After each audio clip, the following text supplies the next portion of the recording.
हे guys, important update. Currently bitcoin की price $89,000 पे trade कर रही है। ये एक ऐसा लेवल है जहां पर करंटली अगर आप देखेंगे हमारी प्रीवियस ट्रेंड लाइन थी जो यहां पर ब्रेक हो गई थी रिसेंटली। अब उसी ट्रेंड लाइन को यहां पर बिटकॉइन की प्राइस टेस्ट कर रही है। क्या ये ट्रेंड लाइन को ब्रेक करके हम ऊपर जा पाएंगे या फिर नीचे जा पाएंगे, वो इंपॉर्टेंट एक सिनेरियो यहां पर बन जाता है, स्पेशली लुकिंग एट टुडे। क्योंकि आज अगर आप देखेंगे एफओएमसी का इंटरेस्ट रेट अनाउंसमेंट होने वाला है।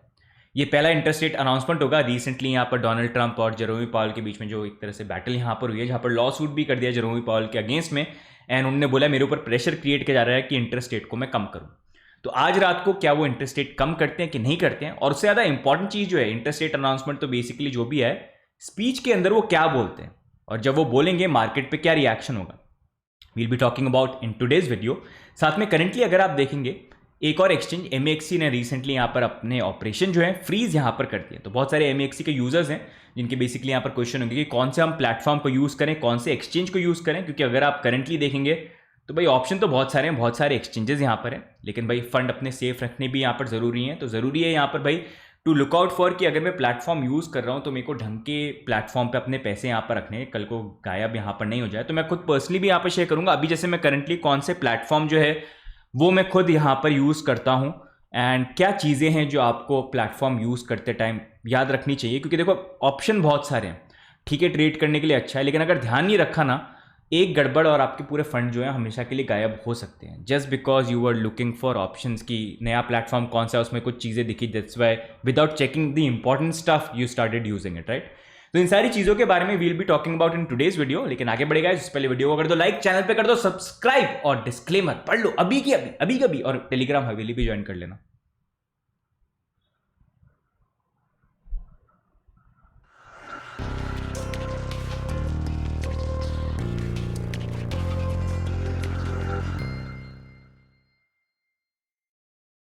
ओके गाइस, सबसे पहले यहां पर स्टार्ट करें बिटकॉइन के अपडेट के साथ। तो कल का जो वीडियो वो आप डेफिनेटली देखना, जहां पर मैंने आपसे शेयर किया था कैसे भी चार्ट में अगर चार्टिंग पैटर्न को अगर हम देखेंगे तो करंटली जो पैटर्न बन रहा है वो इतना अच्छा यहां पर है नहीं, unless and until it changes. यहां पर बिटकॉइन की प्राइस थोड़े लोअर लेवल पे जाके थोड़ा सा डबल ट्रिपल बॉटम बनाने की कोशिश करती है। यहां पर जो एक बेरिश फ्लैग या पेंडेंट बन रहा है उसको कैंसिल आउट करने की कोशिश करें। तो कल का वीडियो एक बार फिर से आप चेकआउट यहां पर कर लेना। लेकिन अभी जो क्रूशियल पॉइंट यहां पर है देखने के लिए वो ये है कि करंटली यहां पर 100 वीकली मूविंग एवरेज काफी अच्छा एक सपोर्ट की तरह काम कर रहा है ऑलमोस्ट नवंबर मंथ से। और अभी भी रीसेंट यहां पर बिटकॉइन की प्राइस के अंदर जो इस वीक में जो बाउंस मिला है वो फिर से इस 100 वीकली मूविंग एवरेज पे, जो अभी के लिए अच्छा एक मूवमेंट यहां पर हो गया। अब क्रूशियल चीज देखने की यहां पर ये कि यहां पर एक प्रीवियस ट्रेंड लाइन थी जो आप करंटली यहां पर देख सकते हैं। ये ट्रेंड लाइन थी जो इस ट्रेंड लाइन को रिसेंटली बिटकॉइन की प्राइस ने ब्रेक किया। तो यही ट्रेंड लाइन है जो अभी करंटली यहां पर टेस्ट हो रही है। वैसे मूवमेंट वाइज अगर आप देखोगे तो ये बेरिश फ्लैग ही बन रहा है, जो अच्छा नहीं होता, मतलब बेसिकली ऐसे नीचे और जाने की पॉसिबिलिटी बन जाती है। बट अभी क्या करंटली ये $89,000 पे सिमिलर लेवल को टेस्ट कर रहा है। अब यहीं पर अगर हम देखेंगे एक और इंपॉर्टेंट चीज़ कि यहाँ पर 100 डेली मूविंग एवरेज जो है it is currently sitting around $94,000। लेकिन अगर हम 20 और 50 वीकली मूविंग एवरेज को देखेंगे तो ये दोनों के दोनों जो हैं this comes from range of 90 to $91,000। तो ये काफ़ी इंपॉर्टेंट लेवल है प्राइस वाइज। अगर प्राइस आती है तो रिजेक्शन के चांसेस थोड़े ज़्यादा हो जाते हैं, अनलेस एंड अनटिल अच्छे यहाँ पर प्राइस मूवमेंट के साथ वो उसको ब्रेक कर दे। एंड इसी कारण से आज की रात इंपॉर्टेंट होने वाली है, क्योंकि एफओएमसी की इंटरेस्ट रेट अनाउंसमेंट आएगी और उसके बेसिस पे हमको वॉलेटिलिटी देखने को मिल सकती है, जो डिसाइड करेगा भाई ऊपर जा रहे हैं, मतलब समथिंग लाइक ये जाके थोड़ा ऊपर मूव कर जाएं, या फिर भाई थोड़ा सा जंप किया यहाँ पर आए ऊपर अनाउंसमेंट के आसपास, फिर नीचे की तरफ हम यहाँ पर जाएं, राइट। अब अगर हम बात करें अनाउंसमेंट के बारे में तो बात करूंगा। मार्केट स्ट्रक्चर थोड़ा सा देखते हैं तो फंडिंग रेट वाइज तो चीज़ें आर नॉर्मल, लेकिन अगर हम यहाँ पर लॉन्ग एंड शॉर्ट रेशियो देखेंगे तो लॉन्ग थोड़े फिर से ज़्यादा यहाँ पर ओपन होने चालू हो गए, जो थोड़ा सा यहाँ पर एक अच्छी पॉसिबिलिटी बनती यहाँ पर नहीं है। अब इंपॉर्टेंट ये आज रात को देखना कि एफओएमसी क्या अनाउंसमेंट यहाँ पर करता है, क्या अनाउंसमेंट करेंगे। तो सबसे पहले अनाउंसमेंट का टाइम आपको बता देता हूँ, इंडिया टाइम आज रात को यहाँ पर 12:30 AM IST, रात के 12:30 बजे यहाँ पर एफओएमसी का इंटरेस्ट रेट अनाउंसमेंट आएगा। और इंटरेस्ट रेट अनाउंसमेंट तो आ जाएगा, उससे ज़्यादा इंपॉर्टेंट ये होगा कि फेडरल रिजर्व के चेयरमैन की जब स्पीच होगी, स्पीच में वो क्या बोलते हैं वो मार्केट को हिलाएगा। इंटरेस्ट रेट अनाउंसमेंट तो फिर भी आप छोड़ो, थोड़ी वॉलेटिलिटी होगी उस टाइम पे, तो वो स्पीच जो है वो रात को 1 बजे होगी। तो मतलब रात आज काली होने वाली है, तो वहाँ पर थोड़ा सा आप ध्यान रखना। अब मार्केट बेस केस तो बेसिकली ये इंटरेस्ट रेट, अगर हम अनाउंसमेंट की बात करें, मार्केट तो स्पेकुलेट ये कर रहा है कि सेम ही यहाँ पर रखने वाले हैं। लेकिन अगर एक पॉसिबिलिटी ये बन जाती है कि सब सोच रहे हैं सेम यहाँ पर रहेगा इंटरेस्ट रेट, लेकिन इंटरेस्ट रेट एकदम से स्ट्राइक डाउन कट कर देते हैं, तो क्या होगा? तो इंटरेस्ट रेट कट होता है तो वो अच्छा रहता है मार्केट में। जब इंटरेस्ट रेट कम रखता है सेंट्रल बैंक, तो उससे क्या होता है, मार्केट में पैसा और जाता है, फ्लो होता है, इन्वेस्ट होता है, मार्केट ऊपर बूम करते हैं। जब इंटरेस्ट रेट बढ़ाई जाती है तो मार्केट से पैसा निकलता है, टाइटनिंग होती है, पैसा इतना स्पेंड नहीं करते हैं लोग, तो मार्केट अच्छा नहीं होता उसमें। तो अगर यहाँ पर कट आ गया इंटरेस्ट रेट का, तो वहां पर क्या होगा, स्टॉक और क्रिप्टो मार्केट, मतलब सारी जो चीजें हैं वो एकदम से बुलिश मूवमेंट कर जाएंगी। अगर ये रेयर केस में ही हो गया, जिसकी पॉसिबिलिटी बहुत ज्यादा यहाँ पर कम है। पॉसिबिलिटी किस चीज की ज्यादा है? पॉसिबिलिटी ज्यादा यहाँ पर ये कि इंटरेस्ट रेट जो है वो सेम रहने वाली है। मार्केट स्पेकुलेटर्स भी बोल रहे हैं 97% चांसेस ये हैं कि ये 3.5 to 3.75 बेसिस पॉइंट जो उसी पे यहाँ पर रखने वाले इंटरेस्ट रेट। यूजली ये स्पेकुलेशन जो है सही यहाँ पर निकलते हैं, तो मेरे को भी ये लगता है यही पॉसिबिलिटी यहाँ पर रहेगी। अब इस केस में भी जब इंटरेस्ट रेट अनाउंसमेंट आ गया 12:30 बजे, वो तो फिर भी ठीक है, थोड़ी वॉलेटिलिटी आएगी, लेकिन फिर 1 बजे यहाँ पर जब जेरोमी पावेल स्पीच देंगे, वहां पर कुछ इंपॉर्टेंट चीजें जो देखनी है, जिसके बेसिस पे मार्केट मूव करेगा। अब बुलिश केस के अंदर अगर मार्केट को ऊपर मूव करना है, बिटकॉइन की प्राइस ऊपर की तरफ मूव करे, तो वहां पर अगर यहाँ पर एफओएमसी के चेयरमैन ये बोलते हैं कि ठीक है हमने इंटरेस्ट रेट अभी कट मतलब रिड्यूस नहीं करा, लेकिन इन्फ्लेशन जो है, नंबर्स जिनको हम देखते हैं इंटरेस्ट रेट कट को कंसिडर करने के लिए, इन्फ्लेशन अगर कूल डाउन होता हुआ देखने को मिल रहा है, तो और मोर रेट कट्स हम आगे लेके आ सकते हैं। प्लस पॉलिसी जो है it is getting closer to neutral, मतलब हमारा जो कोशिश था टाइटनिंग करके इकोनॉमी को सही करना, इन्फ्लेशन वगैरह सारी चीजें, वो टारगेट्स मीट हो रहे हैं, जॉब नंबर्स वगैरह, लेबर मार्केट अच्छे आ रहे हैं, तो हम आगे पॉसिबली देख सकते हैं। अगर पॉजिटिव टोन में बात करी तो मार्केट में स्टॉक क्रिप्टो मार्केट जो है उसको ऊपर लेके जा सकता है। अब वहीं पर ऑन दी अदर साइड अगर उन्होंने यहाँ पर बात करी कि भाई नंबर्स अच्छे नहीं आ रहे हैं, नंबर्स बेकार आ रहे हैं, लेबर मार्केट में नहीं इतना सही, अभी कट इतना नहीं लग रहा है, तो वो फिर एक पॉसिबिलिटी बन जाएगी जहां पर स्टॉक मार्केट जो है वो नीचे आ सकता है और यहाँ पर क्रिप्टो मार्केट जो है वो भी नीचे आ सकता है। गोल्ड पे भी ऐसे थोड़ा बहुत शॉर्ट टर्म इंपैक्ट जो है वो यहाँ पर आ जाएगा। अब एक इंपॉर्टेंट चीज यहाँ पर यह भी है कि अगर आप देखेंगे जेरोमी पावेल ट्रंप, इनकी बैटल तो वैसे चली रही है, प्रीवियसली हमने वीडियो में कवर भी करी थी, तो उसको लेके आप स्टेटमेंट देखनी क्या यहाँ पर जेरोमी पावेल को स्टेटमेंट देते हैं, कुछ बोलते हैं, क्योंकि पहली बार ये इंटरेस्ट रेट अनाउंसमेंट हो रहा है अभी रिसेंट जो ड्रामा हुआ है उसके बाद। यहाँ पर डोनाल्ड ट्रंप तो पुश कर रहे हैं कि भाई तुम इंटरेस्ट रेट को यहाँ पर कम करो, जेरोमी पावेल बोल रहे हैं कि भाई कंडीशन भी तो सही होनी चाहिए, हम इंडिपेंडेंट डिपार्टमेंट है, प्रेशर बना रहे हो मेरे ऊपर झूठा केस लगा के यहाँ पर, तो वो सारी की सारी चीजें यहाँ पर चल रही हैं। बट जेरोमी पावेल जो है अभी उनका टर्म एंड होने वाला है मई 2026 के अंदर। डोनाल्ड ट्रंप कोशिश ये कर रहे हैं कि उससे पहले ही उनको फायर कर दें या कुछ कर दें, नहीं तो इंटरेस्ट रेट वो कम करें, जो काफी टाइम से फोर्स कर रहे हैं, लेकिन इट्स नॉट हैपनिंग है। तो उसी को लेके डोनाल्ड ट्रंप ने भी यहाँ पर बोला है, मतलब फाइटिंग चल रही है यहाँ पर। डोनाल्ड ट्रंप भी यहाँ पर बोल रहे हैं कि भाई interest rate will be brought down after I replace Fed chair Jerome Powell. अब क्या वो आज रात को कुछ अनाउंसमेंट कर देते हैं जेरोमी पावेल, या फिर आने वाले टाइम के अंदर when his term ends in May 2026, that's gonna be important. तो आज रात का टाइम जो रहेगा वो इंपॉर्टेंट रहेगा, स्पेशली लुकिंग एट चार्ट, कहाँ पर अभी बिटकॉइन की प्राइस यहाँ पर मूव करिए, स्पेशली लुकिंग एट जो हमारे मूविंग एवरेजेस हैं $90,000 to $91,000 है, where I will be careful unless and until अच्छे वॉल्यूम से उसको ब्रेकआउट करके डेली क्लोज यहाँ पर नहीं होती है। तो इसलिए watch out tonight 12:30 to 1 AM का टाइम रहेगा। बाकी if you want to stay updated, crypto India का फॉलो कर लेना, हमारी टेलीग्राम की हवेली पे आ जाओ, एक्स पे आ जाओ, वहां पर सबसे पहले अपडेट हम जो है आपसे यहाँ पर शेयर करेंगे। बाकी what are your viewpoints, क्या लगता है अनाउंसमेंट क्या आएगा, क्या लगता है मार्केट जंप करेगा या फिर नीचे हम और जा सकते हैं, नीचे कॉमेंट में डाल के जरूर बता देना। अब यहीं पर नेक्स्ट मूविंग ऑन हम बात करते हैं एक्सचेंजेस के ऊपर। MEXC एक्सचेंज एक और बड़ा एक्सचेंज जिन्होंने इंडिया के अंदर अपने जो करंटली ऑपरेशंस हैं उनको यहाँ पर फीस कर दिया। अब जो MEXC के यूजर्स थे, काफी लोग आई थिंक यूज करते थे यहाँ पर, तो उनका क्वेश्चन ये है कि भाई अब कौन से एक्सचेंज को हम यूज करें।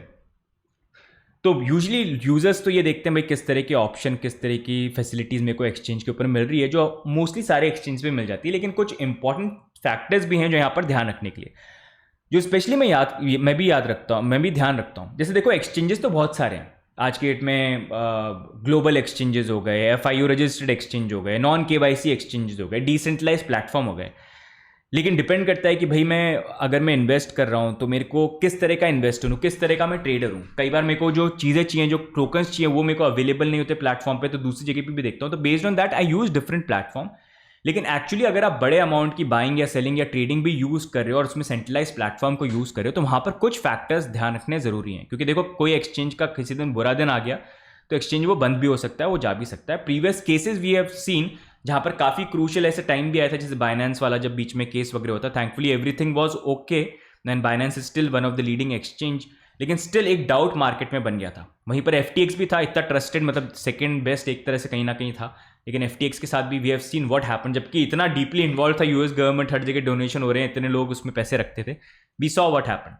इंडिया के एग्जाम्पल ले लो, WazirX को देख लो आप, WazirX के साथ जो INR वाला जो प्रॉब्लम चल रही है अभी करंटली, और साथ में जो हैक वाली चीज़ हुई, वे शोड मतलब एक्सचेंज में कितनी सारी चीज़ें जो है एट टाइम्स इंपॉर्टेंट होती हैं वो भी एक्सचेंज नहीं देखता है। जैसे WazirX अपने एक हार्डवेयर वॉलेट में यूजर के फंड ऐसे ही रखे हुए थे, एक वॉलेट में इतने फंड रखे थे कि बस हैकर को एक ही वॉलेट चोरी करना था, ब्रेक करना था, लेके सब कुछ वो चला गया। तो ये छोटी छोटी चीज़ें भी रहती हैं जो काफ़ी इंपॉर्टेंट है। सिर्फ ये नहीं कि एक्सचेंज पे कितने टोकन्स लिस्टेड हैं, या फिर वो कौन से डिस्काउंट आपको दे रहा है, या फिर वो किस तरह से, स्पेशली अगर आप पैसे यहाँ पर रख रहे हो, क्योंकि नहीं हुआ तो देखो कल को जा सकते हैं, राइट। अब यहीं पर कौन से प्लेटफॉर्म है जो आप यहाँ पर यूज़ कर सकते हो, देखो ऑप्शन बहुत सारे हैं, लेकिन कुछ चीज़ें जो मैं हमेशा यहाँ पर देखता हूँ कि यार देखो नए एक्सचेंज जो आते हैं, डेफिनेटली देखो नए एक्सचेंज का इतना पता नहीं होता है, क्योंकि क्रिप्टो मार्केट है, कहाँ पर हैं, कब से हैं, कितने टाइम से, उनकी टीम में कौन है, क्या है, वो पता चलने में थोड़ा टाइम कहीं ना कहीं लग जाता है क्रेडिबिलिटी बनाने के लिए। आपको यूज़ करने में आप यूज़ कर सकते हो, लेकिन जब बड़ा पैसा रखोगे तो इट्स ऑलवेज बेटर कि कोई ट्रस्टेड एक्सचेंज जिसको आप अच्छे टाइम से आप जानते हो कि मार्केट, मतलब FTX जैसा एक्सचेंज जब कोलैप्स कर गया, आप खुद देख लो, WazirX के साथ ऐसी हालत हो गई, तो आप सोचो उसके बाद भी इतने जो प्लेटफॉर्म वहाँ पर फूक फूक के देखना बहुत ज़्यादा ज़रूरी है। तो उसमें सबसे बड़ी चीज़ हमेशा ये रहती है कि अगर आप प्लेटफॉर्म को देख रहे हो, पहले ये देखो कितने टाइम से ये एक्सचेंज जो है ये ऑपरेट यहाँ पर कर रहा है। उसके बाद दूसरी चीज़ आपको यहाँ पर देखनी है कि जो एक्सचेंजेस है, सबसे बड़ी प्रॉब्लम क्या हो सकती है कि आपके फंड जो हैं वो चोरी हो जाए या कुछ गड़बड़ यहाँ पर हो जाए, और उसको बैक करने के लिए पैसे यहाँ पर नहीं, जैसे WazirX के साथ यहाँ पर हुआ। तो उसके लिए ज़रूरी होता है कि हर एक्सचेंज आज की डेट में प्रोटेक्शन फंड या साफू फंड यहाँ पर रखते हैं। अब उसके अंदर वैसे दो बड़े जो एक्सचेंज है जहाँ पर जो नाम आ जाता है, पहला ऑफकोर्स यहाँ पर बाइनेंस बन जाता है, जहाँ पर बाइनेंस का अच्छा साफू फंड यहाँ पर है। उसके बाद सेकंड बेस्ट अगर मैं बोलूंगा जो यहाँ पर यूज़ करने लायक, और जो मैं खुद भी पर्सनली यहाँ पर यूज़ करता हूँ, वो यहाँ पर बिटगेट बन जाता है, जिसपे 6500 BTC का उन्होंने रखा हुआ है। तो they also have good amount of SAFU funds. दोनों प्लेटफॉर्म में पॉजिटिव चीज़ ये है कि आपके ये मर्कल ट्री पे आप वेरीफाई कर सकते हो, मतलब एक्चुअल ऑन चेन आपको दिख जाएगा कि आपके जो फंड रखे हो उसकी बैकिंग कैसे है और कहाँ पर है, जो लिमिटेड प्लेटफॉर्म ही यहाँ पर प्रोवाइड करते हैं। तो सबसे पहली चीज़ यहाँ पर बन जाती है कि एक तो प्रूफ ऑफ रिजर्व आपका, और साथ में इनका जो एक्चुअल बैकिंग है, जो बोलते हैं ना साफू फंड हमने रखे हैं, वो कहाँ पर रखे हुए हैं, सिर्फ बोलने से नहीं होता, दिखाने से भी होता है। तो इसी कारण से अभी जो लीडिंग प्लेटफॉर्म्स बन जाते हैं वो दो हैं, बाइनेंस हो गया one, other one is Bitget है। अब इन दोनों में से वैसे मैं कौन सा पर्सनली यूज़ करता हूँ, मतलब बाइनेंस तो मैंने काफ़ी लंबे टाइम तक यूज़ किया, even now I use it some times, लेकिन now I feel Binance is very big and at times मैं थोड़े नए प्लेटफॉर्म को यूज़ करना प्रेफर करता हूँ। तो अभी करंटली जो मैं प्लेटफॉर्म यूज़ करता हूँ दैट इज़ बिटगेट है, more than Binance which I prefer, and मेरे को फीचर्स भी उसके ठीक यहाँ पर लगते हैं। Otherwise Binance is also okay which I also use from time to time, right. अब दूसरी चीज़ यहाँ पर ये बन जाती है, एक्सचेंज को अगर आप देख रहे हो तो वहाँ पर एक चीज़ आपको ये भी देखनी है कि भाई एक्सचेंज जो है उनका जो पूरा सिक्योरिटी सिस्टम है, जहाँ पर वो सिक्योर तो रख रहे हैं अपने प्लेटफॉर्म को, साथ में भाई उन्होंने अपने वॉलेट जो हैं वो वॉलेट का उन्होंने डिस्ट्रीब्यूशन किस तरह से कर रखा है। ऐसा तो नहीं है कि एक ही वॉलेट में 40% रखे हुए जैसे WazirX ने रखे हुए, क्योंकि वो ऐसा होना चाहिए कि हर वॉलेट में इतना ही अमाउंट होना चाहिए कि वो अच्छे से, अगर कल कोई हैक भी हो गया 5% हो 8% हो, उससे ज़्यादा होना नहीं चाहिए। और अगर किसी वॉलेट में उससे ज़्यादा अमाउंट है तो वो एक्चुअल जो कोल्ड वॉलेट होते हैं ना, कि मतलब जो वॉलेट के पीछे लॉक्ड हो, मतलब उसको वो साल में 1-2 बार ही यूज़ हो, ऐसा हाई सिक्योरिटी वाला, वो वैसा वॉलेट होना चाहिए। ऐसा नहीं होना चाहिए जो वॉलेट बार बार फ्रीक्वेंटली यूज़ हो।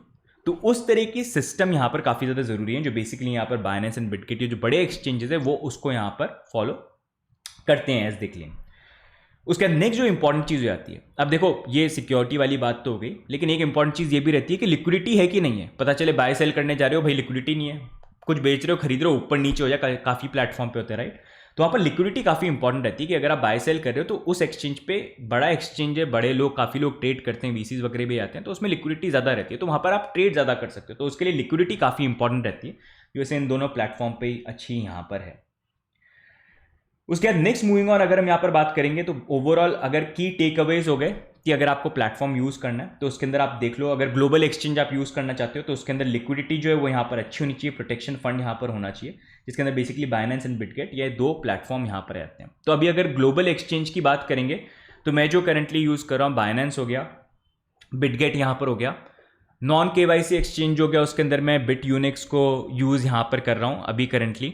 एंड अगर हम देखेंगे FIU रजिस्टर्ड प्लेटफॉर्म हो गए तो उसके अंदर कॉइन स्विच एक्सचेंज है which I use, and the other one is CoinDCX, वो भी अच्छा प्लेटफॉर्म है, उनको आप यहाँ पर यूज़ कर सकते हो।